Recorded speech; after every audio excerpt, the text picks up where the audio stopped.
2011 Ford Ranger. Customer states have a clunking noise after having some work done at another shop. If you come up in here,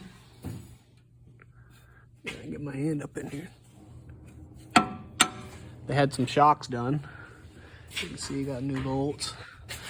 So the passenger side's attached. Driver's side just kind of hanging out around here. Doing nothing.